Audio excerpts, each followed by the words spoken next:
When I was 20 years old, I thought being 40 was when life was supposed to decline. Now, mind you, I thought this at a time when I was not exercising and I was eating a diet that consisted of me playing video games in front of my couch and just eating bags of potato chips. Now, I'm 43 right now, and I realize that there's a huge difference between getting old and aging. So getting old is about your age relative to your perception of it. If you think life slows down, then it will slow down. You will slow down with it. You'll work out a little bit less, you'll eat a little bit worse, you'll get less sleep, drink alcohol, you'll inevitably do things that will speed up your aging. Now, aging is a bit different. Aging is a controlled process that's based on your systems. You can control how fast or even how slow you age through a variety of methods. Now, I'm 43 right now. At the time of doing this video, at this age, I look and feel better and am more athletic than I was at 20 years old. It's anecdotal, but people regularly tell me that I look like I'm in my 20s. Now, I realize that a part of this could be genetic, another part could be, some people would say, Asian don't raisin, and I don't blame them, all right? While those may play a part, it's also a testament to how I treat my health and my body. And I'm gonna go say the same thing about the people and the clients that I work with as well. They may as well call my program the Fountain of Youth program, because clients are telling me all the time that people are telling them that they look younger after going through our system and doing the right things. So what are the right things? Well, there's about 7 pillars to slowing down the aging process, and I'm gonna go through them right now. Number 1 is gonna be getting your body fat down to a healthy level. This has probably one of the biggest ones, because you rarely see anyone that's obese reach the age of 80. Visceral fat speeds up your aging process and impairs your metabolism. It also increases inflammation and metabolic disease, especially when stored in the belly area. You know this already. And you know what? If you want to keep your body fat at optimal levels, that is what's going to help you delay the aging process. You don't need a six-pack, you just need to get to a level to where you are preventing disease and keeping you young. So here's a chart to follow based on your age and where your body fat level should be in terms of what is ideal. Now again, the idea is not for you to have a six-pack, okay? Just get your body to a level where you'll avoid preventable disease. Number 2 is the exercise triangle. I split up this into 3 parts, which is gonna be your workouts, it's gonna be cardio, and mobility. So strength training, obviously it helps you build muscle. Muscle mass decreases approximately 3 to 8% per decade after the age of 30, and this rate declines even faster after the age of 60. The loss of muscle mass and strength and function is a fundamental cause and contributor to disability in older people. Now, as for cardio, between the ages of 30 to 50, we lose about 15% of our lung capacity. By age 80, we lose about 30%. The older we get, the more we lose our lung capacity. So if you want to live longer, you want to build stronger lungs. And doing a combination of zone 2 cardio and HIIT training every single week helps increase your lung capacity and can also assist in the muscle building process by increasing muscular endurance.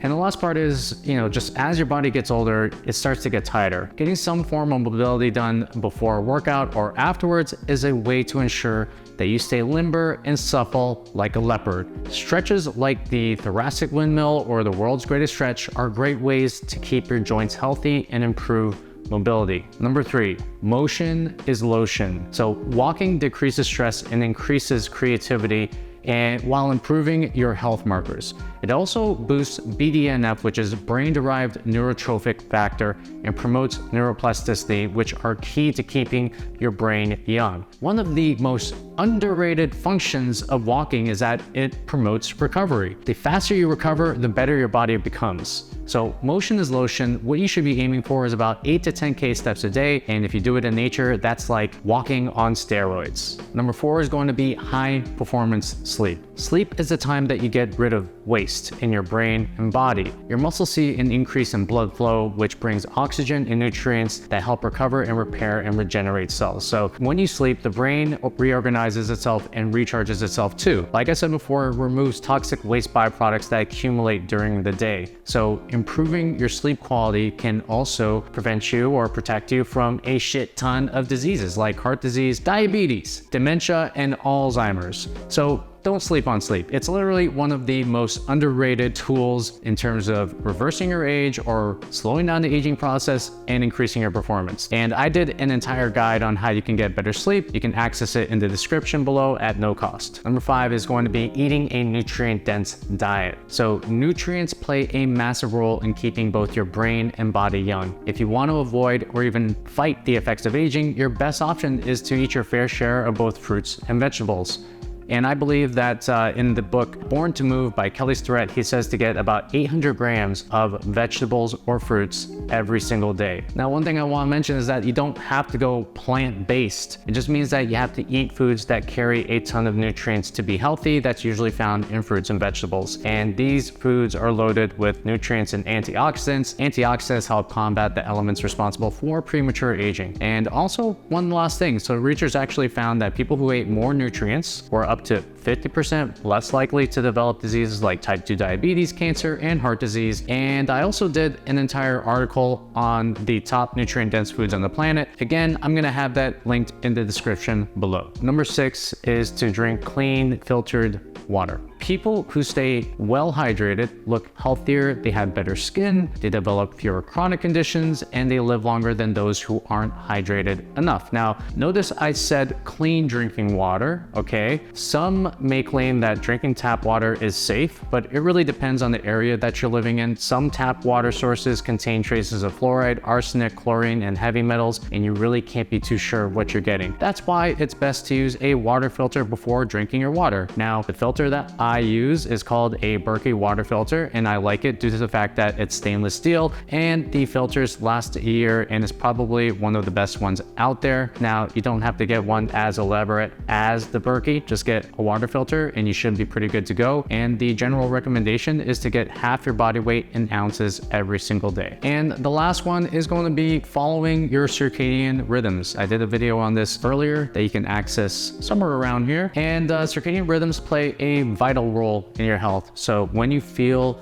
or follow your rhythms, you actually feel healthy, energetic, and focused. And when your rhythms are disrupted, you end up actually feeling the opposite. Having a disrupted circadian rhythm has been correlated with disturbed sleep, daytime fatigue, disturbed or disrupted hormonal profiles, gastrointestinal issues, and also changes in mood. And they've also been connected with a variety of pretty shitty diseases like heart disease, type 2 diabetes, and cancer, just to name a few. Now, it may have to do a lot with your sleep and wake cycles. For some people, that may be unavoidable if you're doing shift work, but they're also influenced by your meal timing, your sun exposure, and also exercise. And again, I did an entire video on how to follow your circadian rhythms. You can access it here. I'm also going to have it in the description below. So success follows action. There are probably some things on this list that you're doing well and maybe some things that you're not. If that's the case, I see it as a terrific opportunity to eke out more potential out of yourself. So choose the one that needs the work the most, focus on that. Once that's up and running, then focus on the next. Each time you do this, it builds upon the other because health is a virtuous cycle. So momentum swings in both ways. So make sure that you're pointing it in